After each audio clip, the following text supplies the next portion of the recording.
Olá pessoal, sejam bem-vindos a mais um vídeo aqui no nosso canal Dr. Agro. Hoje vamos falar um pouco sobre o mercado do milho, o funcionamento dessa cadeia.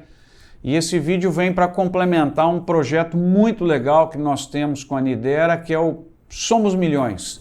Vocês têm acompanhado aí de perto o projeto que tem um site, uma plataforma de dados fantástica, artigos, avaliações, naquela linha do choque de oferta que nós temos que trazer para o milho, a bola da vez. O chinês quer nosso milho, todo mundo quer o milho, está precisando de milho para etanol, e é isso aí, nós vamos ter que produzir mais e a linha é nesse sentido aí. Essa apresentação está dividida em 5 perguntas, para vocês ficarem até o final e curiosos.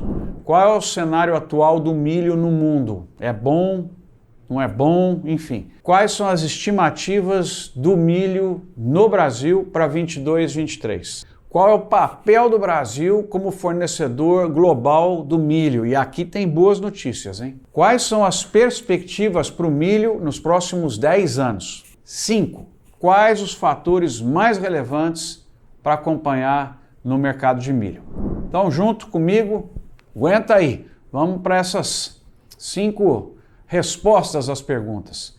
Em relação à pergunta 1, cenário atual do milho no mundo. Vamos lá. Nas últimas 5 safras, a produção mundial de milho saltou de 1,08 bilhão de toneladas para 1,21 bilhão de toneladas. Olha só, pessoal, crescimento de 12% num curto intervalo de tempo, que mostra a demanda pelo cereal no planeta. Para 22, 23, a estimativa mais recente é que seja produzido em torno de 1,17 bilhão de toneladas, que teve uma queda de 4%, principalmente por problemas de clima nos Estados Unidos, que tem aquele mega tapete produtor de milho, e da Europa, que passou por um problema de seca incrível aí nesse verão quentíssimo, né? Os maiores produtores no planeta em 22, 23 são os Estados Unidos, 353 milhões de toneladas, a China, 274 milhões de toneladas e o Brasil, 126 milhões de toneladas. Mesmo com esta alta na produção que a gente viu nas últimas safras, o que preocupa no mercado de milho é bom. É uma forte demanda que tem derrubado aí os estoques globais. Entre as safras 17, 18 e 21, 22, considerando, portanto, as últimas 5, os estoques de milho no planeta caíram 10%, vindo de 340, 350 milhões de toneladas para 305, 310 milhões de toneladas. Em 22, 23, a estimativa é ficar em 300 milhões de toneladas. Então, outra vez vocês estão entendendo que nós precisamos ter um choque de oferta, pelo menos trazendo no planeta 50 milhões de toneladas adicionais, fora o crescimento, para manter o estoque nos 350. Então, é isso aí, plantar milho. Pergunta 2. Quais são as estimativas do milho no Brasil para 22, 23? Então, esse cenário para a safra sendo plantada agora é muito positivo para o Brasil. Segundo a Conab, a área de milho, sabe quanto vai ser? 22,5 milhões de hectares. Primeira safra, 4,5 milhões de hectares. Segunda safra, 17,6 milhões de hectares. 79% do milho cultivado no Brasil é de segunda ou terceira safra. A cultura ocupa a mesma área que foi utilizada para a produção de culturas de verão, principalmente a soja, não demandando a abertura de novas áreas. Esse é um diferencial muito grande de sustentabilidade do Brasil. Eu costumo brincar nas apresentações dizendo que o Brasil tem um estádio que dá para ter 2 ou 3 jogos, enquanto que o estádio americano, o estádio europeu, na sua grande maioria, só pode ter um jogo só. Então essa ideia faz com que nós possamos ter mais produção de grãos usando a mesma área e protegendo ou diminuindo a necessidade de entrar em áreas novas, apesar que no Brasil a gente sabe que não tem problema de áreas novas, porque a pecuária vem todo ano cedendo pelo menos 1 milhão de hectares para produção de grãos. Então, muito bom a perspectiva aí de crescimento do nosso milho. A produção estimada em 125,5 milhões de toneladas, 9% acima, sendo quase 29 milhões de toneladas na primeira safra, 16% acima, e a segunda e a terceira safra juntas com 96,5 milhões de toneladas, alta de quase 8%. A Conab também nos traz uma esperança de ter uma produtividade média no Brasil ao redor de 5,7 toneladas por hectare, o que dá um crescimento de 6,2%. Nós estamos muito abaixo, né, da produtividade média lá dos americanos, mas lembrem-se que lá é uma safra só no período de chuvas, e nós temos a segunda safra no Brasil, que pega em muitas regiões já um período mais hostil, mais seco, que reduz a produtividade. Daí a importância da pesquisa, a importância da modificação genética para que se possa ter milho mais precoce, milho mais tolerante à seca e que possa aproveitar mais os recursos que estão ali à disposição. Então é isso, são boas notícias. Terceira pergunta, vamos lembrar ela aqui. Qual é o papel do Brasil como fornecedor global sustentável de milho? Aí vocês vão gostar. Nas últimas 5 safras, a exportação do milho brasileiro saltou de 24 milhões de toneladas, 17, 18, para 45 milhões de toneladas na 21, 22. Alta de 85%. Para esta safra, nós devemos chegar a 47 milhões de toneladas, segundo o USDA, e isso dá uma participação, sabe de quanto? 26% do Brasil no mercado mundial. Ou seja, de todo o milho importado pelo planeta, 26% sai aqui do Brasil. Em 2021, os 5 principais destinos do milho brasileiro foram que países? Vamos ver se vocês adivinham aí. Olha só, Irã recebeu 17%, Egito 16%, Espanha 10%, Japão 7 a 8%, Coreia do Sul 5 a 6%. Então, e por que, afinal, o Brasil é um fornecedor sustentável de milho? Por quê, gente? Por quê? Produtividade das nossas lavouras aumentou 144% de 91, que é quando eu me formei, até 2021, enquanto que a área cresceu 47,4%. A produção, então, cresceu 260%. Incrível, né? E nós temos um espaço aberto, como eu falei para vocês, no mercado mundial, e o milho, nós estamos a muito pouca distância dos Estados Unidos. O Brasil já lidera 7 produtos na exportação internacional e tem chance até 2030 de chegar na liderança do milho e do algodão também.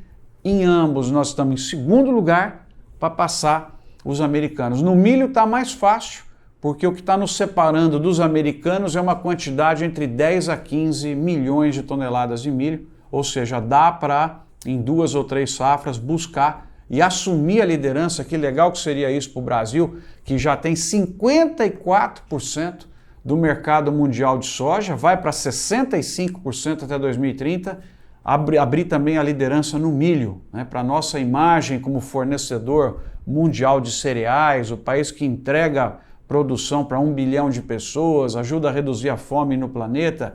O milho também indo para o primeiro lugar é algo a ser muito celebrado. Pergunta 4, de certa maneira relacionada com o que a gente vinha falando, quais são as perspectivas para o milho nos próximos 10 anos? Então, em 2031, segundo a FAO, a produção global do milho deve chegar a 1,33, 1,35 bilhão de toneladas, o que dá, sabe quanto, pessoal? 128 milhões de toneladas a mais na comparação agora com 22. Ou seja, nós vamos ter que ter 130 milhões a mais do que esse ano, representando um crescimento relevante de praticamente 15 milhões de novas toneladas de milho por ano. Desse total, 60%. Para onde vai o milho? 60% da produção vai destinada para o consumo animal, 14% para biocombustíveis, 13% para consumo humano e outros 13% em diversas outras categorias. Então vejam só, o Ministério da Agricultura acredita que o Brasil deve produzir algo em torno de 132 milhões de toneladas de milho em 31, 32. Eu acho que está muito conservadora essa estimativa, porque nós já estamos com 126. Eu diria que o Brasil pode estar acima de 140, algo entre 140 e 150 milhões de toneladas, participando com mais de 10% da produção global e tomando um espaço importante no mercado mundial, que vai representar 255 milhões de toneladas em 2031, vai crescer 27%, e o Brasil tem chance importante nesse mercado, podendo chegar aí a 65, 70 milhões de toneladas vendidas para ocupar esse número que eu passei aqui para vocês. Então, o Brasil hoje está com 47, nós temos chance de crescer quase 40% até 2030, 2031 e passar, inclusive, os americanos, como eu comentei aqui com vocês. Essa é a nossa torcida, deveria ser o foco aí da cadeia do milho, além de fazer isso com rentabilidade, né? Esse é um ponto muito importante. E um destaque final no Brasil, se a gente olhar para os mercados em ascensão, como o etanol de milho, que é uma coisa fantástica, né? Esse desenvolvimento, geração de energia lá no interior do Brasil, geração de empregos, né? Nós temos no projeto um livro sobre etanol de milho, para quem quiser pode baixar tanto do site Somos Milhões como no site Doutor Agro. Você tem lá um funcionamento dessa indústria, os grandes números, e a ideia é que o Brasil vai produzir ao redor de 9,7, 9,8 bilhões de litros, o que representa um uso muito importante para o milho no futuro. E outra vez, processo milho, gera o etanol, gera o DDG, DDG é um composto proteico, vai para o confinamento gera esterco, o esterco é tratado, gera biogás, gera biometano, gera fertilizante, volta para o milho. Se tiver integrado então com a cana, é muito legal, porque pega energia da usina de cana e pega parte desse esterco tratado e vai como fertilizante da cana. Enfim, um modelo de sustentabilidade fantástico que nós já falamos aqui em outros vídeos do projeto Somos Milhões no canal Doutor Agro, que você pode ter acesso. Pergunta 5. Quais os fatores mais relevantes para acompanhar no mercado do milho? Então vamos aqui aos 5 pontos que nós temos que acompanhar, principalmente agora, já que você quer um pouco de conjuntura e para onde vão os preços, né? Semeadura e desenvolvimento da safra de verão no Brasil, timing de plantio de outros grãos, principalmente a soja, quanto antes ela entrar melhor, pensando no milho segunda safra, esse é outro ponto que a gente tem que olhar, por enquanto está indo bem. Colheita do milho nos Estados Unidos e o balanço final dos números, né, e o USDA vai trazer nos próximos 2 meses. Lembre-se que no milho, o quarto ponto é muito importante, porque na soja não tem muito, que é a questão Rússia e Ucrânia, como grandes produtores lá de milho. Como é que isso vai impactar as exportações de milho, a expectativa de plantio e produção na Ucrânia e na Rússia? Na Ucrânia caiu bastante, tem a questão lá dos portos, do Mar Negro e toda essa história aí. E por fim, observar aí o contexto econômico e político no Brasil, com alteração de governo, como que vai ser aí a gestão da economia, a gestão para o agro, o incentivo às exportações, o recebimento de investimentos nacionais e internacionais. Esse é o ponto que vocês têm que estar de olho aí. Então esse aqui foi um vídeo resumo para trazer uma excelente perspectiva para o milho no futuro. Temos que ter muita pesquisa, tem que cair o custo de produção, fertilizante, né, já está acontecendo um pouco, defensivos, né, o custo do arrendamento me preocupa bastante também. Nós tivemos uma deterioração da nossa capacidade competitiva, mas a expectativa de preço do milho, na minha leitura, é de estabilidade. Conseguindo derrubar um pouco o custo de produção, a gente volta a ter margem para financiar esse financiamento. Se você quiser, então, acompanhar mensalmente, vai lá no site Somos Milhões. Você tem dados, tem tabelas, tem slides, tem análises. para que você fique por dentro aí do mercado do milho. Todo mês tem novidade. Fica aqui os nossos agradecimentos à Nidera por possibilitar fazer o que a gente mais gosta, gerar conhecimento, entregar esse conhecimento para o agro, para facilitar a tomada de decisão aí dos produtores. Mas a meta é essa, vamos junto, visita lá o site do projeto somosmilhões.com e a gente conclui esse vídeo. Alguma coisa que você quiser saber, quiser perguntar, entra aí nas mídias sociais da Nidera e comente, coloque o comentário, aqui também no próprio canal do YouTube, e essa é a missão. Quero ter você, produtor de milho, junto comigo. Vamos passar os americanos e assumir o primeiro lugar nas exportações desse cereal fantástico aí para a vida humana, tá bom? Valeu, turma, é isso aí.